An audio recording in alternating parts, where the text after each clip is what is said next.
Eliza Bennett was a woman whose grace was as effortless as her success in the fashion industry. Her home, a renovated brownstone in the heart of the city, was a testament to her impeccable taste.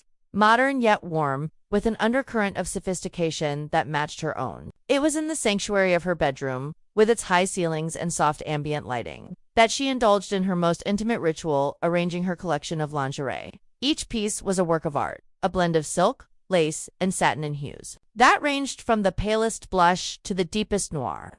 Eliza's fingers drifted over the fabrics, her touch as tender as if she were caressing the skin of a lover.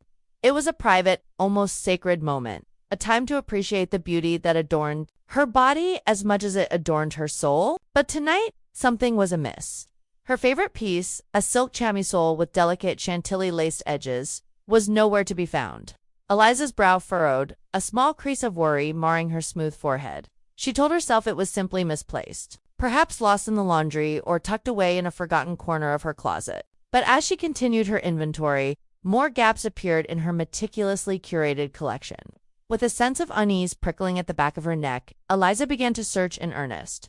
Drawers were opened and closed with increasing urgency. The rustle of fabric, a whispering chorus to her growing concern. She checked every possible hiding place within her room. The soft glow of her bedside lamp casting long shadows that seemed to mock her efforts. The realization that her lingerie was not merely misplaced but deliberately taken struck her like a physical blow. The air in her room, once filled with the scent of her favorite jasmine perfume, now felt stifling, the silence oppressive. Eliza's mind raced. Who would do such a thing? Who would invade her privacy in so intimate a manner? The answer came to her in a flash of intuition, a mother's insight that cut through the fog of denial. There was only one other person in her home who had unfettered access to her private quarters. Her son, Oliver, with his quiet demeanor and studious habits, had always been close to his mother. They shared everything, or so Eliza had thought. The bond between them was strong, a duo against the world. Ever since Oliver's father had left them when he was just a boy, the idea that he could betray her trust in such a personal way was inconceivable. And yet, the evidence of her missing lingerie was undeniable. With a heavy heart, Elisa made her way to Oliver's room. The door, always open, now seemed like a barrier she was reluctant to cross. She knocked softly, the sound echoing in the quiet hallway. There was no answer, and after a moment's hesitation, she turned the handle and stepped inside. The room was a typical young man's space with posters of rock bands and stacks of textbooks. But the neatness, the almost obsessive orderliness, that was unlike Oliver.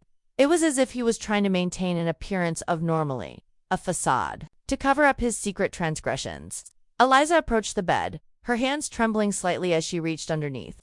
Her fingers brushed against something soft and silken, the unmistakable feel of her missing lingerie. With a sigh that was half sob, she pulled out the chamisole along with other stolen pieces, the fabric slipping through her fingers like sands of time, marking the end of innocence.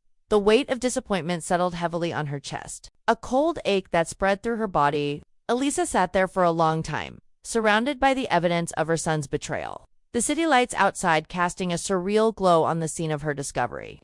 In the stillness of the night, Eliza knew that life as they knew it would never be the same again. The delicate threads of their relationship had been irrevocably altered. And as she clutched the stolen lingerie to her heart, she wondered how they would ever find their way back to each other.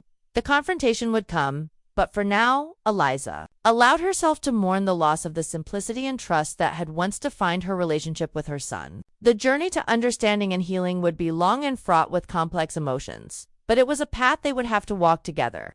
The night had been long and sleepless for Eliza, her mind a tumult of emotions as she grappled with the discovery of Oliver's secret. The lingerie, now a symbol of the chasm that had opened between them, lay in a silent heap on her bed, a tangible reminder of her son's clandestine desires. As dawn's first light filtered through the curtains, casting a soft glow over the collection, Eliza found herself lost in thought. The initial shock and hurt had given way to a deep sense of concern. Oliver was her son, her flesh and blood, and she knew she couldn't simply ignore the vulnerability he had inadvertently revealed. Eliza realized that behind the act of theft lay a cry for understanding, a silent plea that she, as a mother, could not ignore. She knew the road ahead would be fraught with complexity, but her love for Oliver was unwavering. It was this love that compelled her to consider a path that was unconventional, to say the least. With a resolve that was both frightening and liberating, Eliza made her way to Oliver's room. The door was slightly ajar, and she could see him sitting on the edge of his bed, his shoulders hunched in resignation. She knocked gently and he looked up, his eyes red-rimmed from a night spent in guilt-ridden wakefulness. "Oliver," Eliza began, her voice steady despite the fluttering in her chest. "I found my lingerie." There was no point in denial. The evidence was irrefutable. Oliver's face was a mask of shame, but beneath that lay a flicker of relief. The secret he had carried was now out in the open, and there was a strange sense of catharsis in its exposure. Eliza sat down beside him, the distance between them feeling both vast and insignificant. "I want to understand," she said softly, "why you did it." The words hung in the air, an olive branch extended in the hope of bridging the gap that had formed between them. Oliver's confession came slowly at first, haltingly as he struggled to articulate feelings that were as confusing to him as they were to his mother. He spoke of loneliness, of longing for connection in a world that often felt cold and indifferent. He described the softness of the fabrics as a comfort, a way to feel close to the mother he idolized. It was a naive and misguided attempt to fill an emotional void, but it was sincere. Eliza listened, her heart aching for the young man before her. She saw the fragility behind his stoic facade, the vulnerability that belied his 20 years. In that moment, Eliza made a decision that defied societal norms, but adhered to the unspoken bond between mother and child. "Oh well, I can't condone stealing, but I can offer you a compromise," she said, her hand reaching out to cover his. "You can have access to my lingerie, but there are rules. You must never take anything without asking, and we will address this need of yours together." The shock in Oliver's eyes was quickly replaced by a dawning gratitude. The offer was more than he had dared to hope for, and the relief that washed over him was palpable. Eliza's terms were strict but fair, a lifeline thrown to him in the midst of a stormy sea. They agreed that Oliver would seek professional help to understand and manage his urges. In the meantime, Eliza would allow him to choose pieces from her collection with the understanding that this was a gesture of love and trust, not an endorsement of inappropriate behavior. As they came to this unconventional agreement, the tension in the room dissipated, replaced by a newfound understanding. Eliza's decision was a testament to her strength as a mother and her unwavering commitment to her son's well-being. In the days that followed, their relationship entered a new phase, one of open communication and mutual respect. The boundaries were clear, and while the path ahead was uncertain, they were determined to navigate it together with compassion and empathy guiding their way. The lingerie, once a source of secrecy and shame, now stood as a beacon of honesty and acceptance. It was a delicate balance, to be sure, but in the Bennett household, love had proven itself to be the most powerful force of all. In the wake of their unspoken pact, a subtle shift took place within the walls of the Bennett household.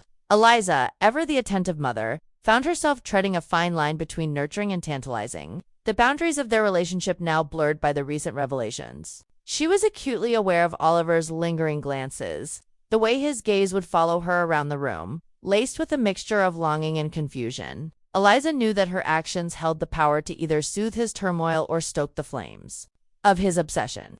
It was a delicate dance, one that required finesse and an understanding of the delicate balance they were both navigating.